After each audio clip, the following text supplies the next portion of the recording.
Like, we actually missed them. Like, I missed Skinny Girl in Transit, and season 7 is here. Let's go. Hi, welcome back to my YouTube channel. So in today's video, I'll be doing a recap as well as a review of episode 1 of season 7 of Skinny Girl in Transit. If you are as excited as I am for this new season, please put that in the comment section. Let's talk. If you are also a Skinny Girl in Transit family member, say hi in the comment section. So with the way season 6 ended, Mommy Tiwa started up, her YouTube channel. Shalewa is still avoiding Mohammed, who is trying to get back together with her, and also Midday and Tiwa were going into the delivery room because her water broke. So that was where season 6 ended. And if you're not familiar with the Skinny Girl in Transit, where have you been? Like, this YouTube series is an OG YouTube series. If you haven't heard of it, you should run now to NdaniTV. You can binge watch from season 1 to season 7, which is the current episode, and just enjoy yourself because it will take you on a ride, an enjoyable ride for that matter. So yes, episode 1 now opens up with the baby's naming ceremony. It was like they just picked off from where season 6 ended. So it has been 7 days since Tiwa had given birth to the baby boy, and now we're having like a naming ceremony. The gang is there, the family is back together. Mama Tiwa is there, Ngozi is there, Didi, Shalewa, Midday of course, and his wife Tiwa, the new baby. And just family well-wishers, like everybody, and the Reverend is there. When we're watching that episode, you just be grinning from ear to ear, because it's like you will realize how much you've missed, seeing their faces. You realize how much you've missed Skinny Girl in Transit. And Mommy Tiwa was just doing her singing, this one, that one, that one. Like, the whole vibe was just taking us back to the good old days, and it was really nice, the way this episode opened up with a very joyous occasion. Mommy Tiwa started gathering the list of baby's name. I'm like, hey, how many names does she want to give this baby? But yeah, it's her first grandchild, so she's trying to go overboard as usual, but we love that about her. So everybody has the list, and they give it to the Reverend, and he's calling name Ayoola today. Shalewa gave the name of Nifemi. Like, the baby has a lot of names. But yeah, so that was just it. And as the whole ceremony was wrapping up, then of course Woli shows up, mommy's favorite prophet. He said that the prophet of the baby, and the prophet of the mommy, and the prophet of this. So if I'm not here, the event can't hold. He was just being dramatic as usual. So it was really, really fun seeing him back. And I don't know why Tiwa made a bet with her husband that Woli wasn't going to come for the ceremony, but that's by the way. So after the whole ceremony was done, everybody was down, like, taking pictures with the baby and the new parents. Whenever came, she came, hug her sister and the baby, and just took photos. Then Didi also came in to take pictures with the baby, but Didi was acting a bit weird because, in the previous episode, the way it ended, she's engaged to her boyfriend she was dating.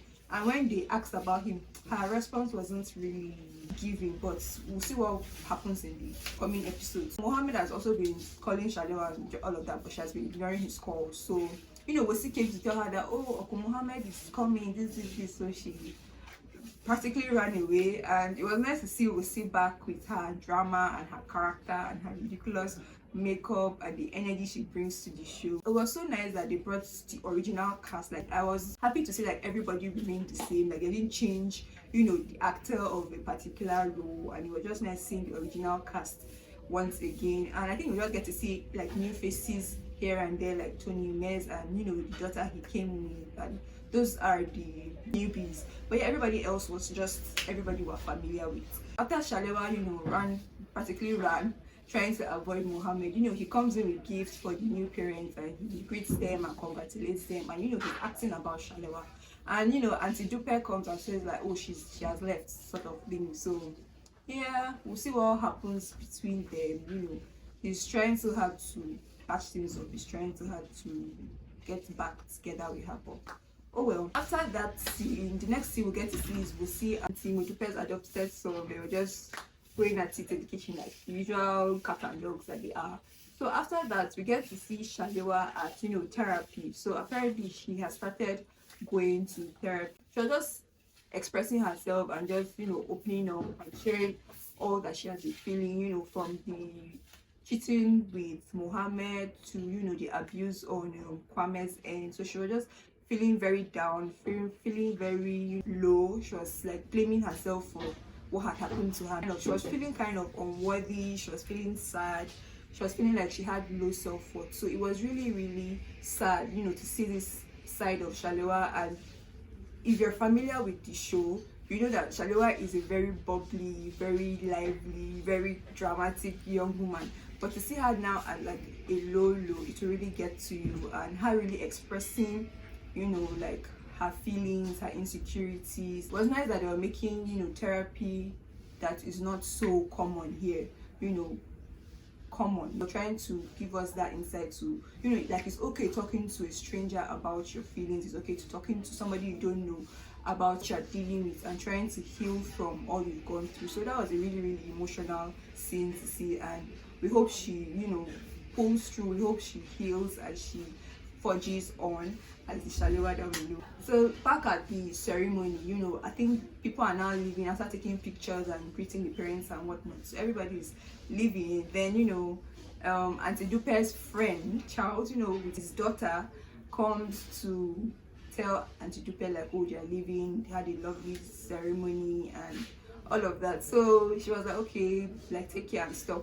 And as she was seeing them all, Mommy Tiwa just came like, who is that kind of thing? I'm like, it's my friend or this one. And then she was just giving her face and they were just being their usual self. Then after all was said and done, the parents are back home. Tiwa and Mide with their baby. So the baby is sleeping, so they put the baby back like in his cot to sleep. And they were just being all sweet, mushy. The usual Midday and Tiwa lovey-dovey. Like their chemistry is insane. Their chemistry is amazing. Like they make you want to love. They make you want to feel loved. So it was really, really sweet. Like cause of the whole journey they've been on, the whole trials, the whole back and forth, the fighting, the ups, the downs. It was just nice to see like these people can take a break. Like things are moving swiftly for them. So they were just being all cute, and Mide was just thanking her like for choosing him. Thank you for being the mother of my child. Thank you for giving me this baby, and thank you for making a move on me, sort of thing. So he was just being very cheesy, and she just started giving her bundles of dollars, like bundles, and he was just giving him like, hey, please Oga, share with us. So but yeah, so it was really, really cute moments they had there. Then Tiwa was also trying to match his energy, and she gave him her gift of a Rolex wristwatch, and it was just cute, just happy, like good vibes, just happy energy. It was just what they were enjoying. And because of she had just given birth, she couldn't get intimate with him. She had to wait for like 6 weeks after that, let her body heal and all of that before they can do the deed. It was fun, like watching that scene. It just make you reminisce of everything this couple has been through, from the sister to her feeling insecure about herself, to them losing a baby, and now they are finally back on track and things are just aligning for them. Like you feel so happy, like these people get a break from all the drama and they can just live in bliss. So that was just it from them. And this baby child is sleep. This is our Ayoola today can sleep. But yeah. So after that, the next thing we get to see Shalewa at the supermarket. She goes grocery shopping or something, and absent-mindedly, someone's about to bump into her. Then just a random guy pulls her out of the way, and you could see how she reacted. You could tell that she's still dealing with a lot of issues. She's still traumatized from what Kwame had done to her, and it was just really, really sad that this thing really cuts deep into her. Like she is not her usual self. She is not as she was. She is so traumatized, and we hope that with time she heals. But all that happening, Mohammed is still trying to get back together with her. He's calling her, she's not picking. He's sending her messages like, okay, let's go to dinner, like I'll be waiting for you, sort of thing. But she doesn't show up, and she just needs a break from men and she wants to deal with herself and heal and, you know, pick herself up and keep it moving, sort of thing. The next thing, I think a week had passed, so mommy Tiwa and Wosi are in the living room. So Wosi is setting up mommy's YouTube thing with the ring light and, you know, with her camera, just setting it up. And Wosi was being silly as usual. Then Shalewa comes back home. Her energy is down as usual. Mommy was just telling her that Shalewa was wrong, like, come and eat, let's get something for you. She doesn't want to eat. Then her mom was just telling her that what's really going on with you, like, talk to me, like, you don't want to eat, you don't want to go to market with me, you don't want to go anywhere with me, you're always down, you're always either going to your sister's place. She was just trying her best to make Shalewa open up to her, but Shalewa was just saying she's fine, she's fine. Then, you know, mommy now brought, okay, I need to call Woli. So when she mentioned that, you know, Shalewa gave her a fake smile and started doing, oh mommy, I'm okay kind of thing. Then mommy now told her to check, like, she got a message or I think an email or something that she should help her check this thing. And it was apparently a brand had reached out to her, you know, to give her 3 million naira for a brand deal. I'm like, Momsi was so excited. 3 million naira for what? Like, what kind of brand deal is that? So as they were talking, Aunty Dupe comes into the room and like, what's going on, you know?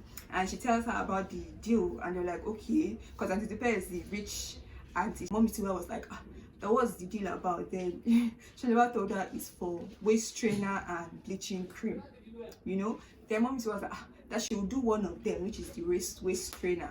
And all of that conversation was had, and, you know, her sister was just trying to tell her that, no, it's not the good work back in the days, that you can't use this waist trainer. Then Mommy was just like telling Shalewa to reply them that she's going to do the deal for the waist trainer. So that was just how that scene was. So this influencing gig, Mommy Tiwa is really a big time YouTuber. She should drop us her YouTube channel name. Let's check on her, you know, let's watch her video, because it will be so hilarious having her like have her own YouTube channel. But yeah, that's just like, and you know, somewhere else, you know, we have Mohammed waiting for Shalewa to come through at the restaurant, but she doesn't come through. I don't know, do you think Shalewa should get back together with him? Do you think they should at least have a conversation, or she should just let that ship sail? Like, leave your thoughts down in the comment section. What do you think will happen with the whole Mohammed and Shalewa dynamic? Because they are really going through it. So 5 weeks had now passed, and, you know, Midday was getting ready for work, and, you know, Tiwa runs into the room, you know, giving him the baby that, oh, she wants to go pump. And unknown to Midday, you know, the baby had pooped his diapers, and Tiwa was just not ready to change him, so she just handed him over to Midday, and Midday, you know, did that and put him back in his crib just for Tiwa to magically appear. And it was just funny. So as they were talking now, you know, what was your plan for today? And Tiwa was like, oh, she wants to go see mommy, and, you know, Midday was like, oh, that Derin will be coming back, you know, Derin, his sister, that she will be coming back today. And oh, so I was like, okay, let them go for dinner and whatnot. Then, you know, Midday was like, no, maybe tomorrow, and she's probably tired and whatnot. So as they were being cute, then Tiwa now reminds, you know, Midday that, oh, it has actually been 6 weeks, like, it's safe for us to get, you know, intimate and stuff. Then, you know, Midday was all excited, started taking off his tie and stuff. Then Tiwa was telling him to calm down, like, go to work when you come back and all of that.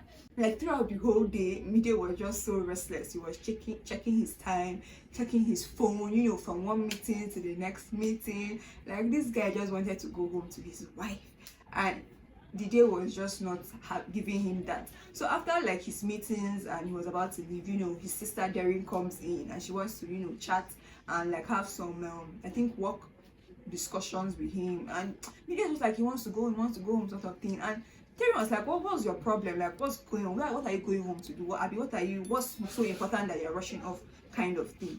And, you know, he sits down and she just starts yapping about, you know, how the office is fine and she wants this office and waiting. Midday was just so pissed. He just wanted to be out of there. It was just so silly. Like, it was so fun to watch, seeing how he was so like angry, like, with what that was going on. Like, you know, sometimes when you have something you're expecting or when you have something you're looking forward to, that thing just keeps being far and far away from you because you have so much you are dealing with, you have so much going on. So that was exactly what Midday was going through, like something he was looking forward to for quite a while. He's now finally here, but you know, all these people, like all these meetings and talks, and it's just keeping him away from what he actually wants to be doing. The next scene we get was, you know, Shalewa, she's at home, I think she's working on her laptop. Then, you know, her friend Tito like sent her like an emergency message because she was really worried when she got the message. So she was like, where are you, send me the address and stuff. So Tito sends her, you know, her location, and she goes to the place, which happens to be, is it a lounge or a restaurant or wherever it was. She shall goes there just for her to see Mohammed waiting for her. No surprise. I mean, you would have expected that, but what I didn't expect was for Mohammed to be waiting with a ring. You know, Baba like came to propose to Shalewa. Like, does that even make sense? Like somebody you haven't spoken to in a while, somebody you haven't had like conversation, somebody that's been avoiding you, you now decide that the best thing to do, the solution to what you guys are going through would be for you to propose. Like, make it make sense. But yeah, so that was what Mohammed did, and Shalewa was just lost. She just had this look on her face. I think she would accept the ring or not. What do you think would go on between the both of them? Because I don't even know, like, what was he even thinking about? Like, try and fix things first, like try and talk to her, try and get back to where you guys were, if you guys would be even getting back together, or try and have like closure and let's know if we're going on separate ways. Like, what are we going to do? You don't just pop up with a ring and think all will be well in the world. But yeah, so that's just about, like, it was so nice to see everybody back, like the crew, like the gang is back, like the Skinny Girl in Transit family is back, like us, and us the online family members are also back with them. So expectations for the next episode, I think they'll show more on, you know, Didi and her boyfriend, like what's going on there. Maybe they'll hint us into Derin's life as well, because all is well in the world of Tiwa and Mide. There's no trouble, there's no drama, at least as of yet. So maybe they'll explore other characters in this movie and delve more into them. It's really, really nice, you know, seeing Mommy Tiwa, like, that woman is a typical African mother, like she is a vibe. So it was just really, really nice. Like, yo, like we actually missed these people. Like 3 years is not been since 2020 was when they gave us season 6, and you know, 2024 they just pop up and give us season 7. We're not mad, it's all love, and we watch it. And so it's still like every week now, every Fridays we'll be waiting to see the new episode, but we're here for it. So that was it. Like, I thoroughly enjoyed episode 1. I can't wait for episode 2. And episode 1 did not even disappoint at all. It did not disappoint. Like, it was just like you're connecting back with, you know, like long lost family member, like that has been away for a while. You're just connecting, you're catching up, sort of thing. So it was really, really cool to see them bring it back. Like in NdaniTV, you guys are doing your thing. But yeah, so if you're not familiar with this show, please run to NdaniTV, watch from season 1. Season 1 even started in 2015, so we've been on a journey, we've been on a ride with Skinny Girl in Transit, and you should hop on that ride with us too. Where can you watch Skinny Girl in Transit? You can watch it here on YouTube. You don't need to go anywhere. You get, it's free, it's on YouTube, so go and watch. So if you're enjoying this video, please leave a comment, like, let's talk about this episode, let's talk about Skinny Girl in Transit, let's talk about it, please. Who missed Okoli, who missed Mommy Tiwa, like who out of all the cast did you miss the most? Like, let's discuss about that in the comment section. Yeah, so subscribe if you're new to my channel. Thank you for watching, and I would link my other videos that you should definitely check out. So, and I'll see you in my next video. Bye.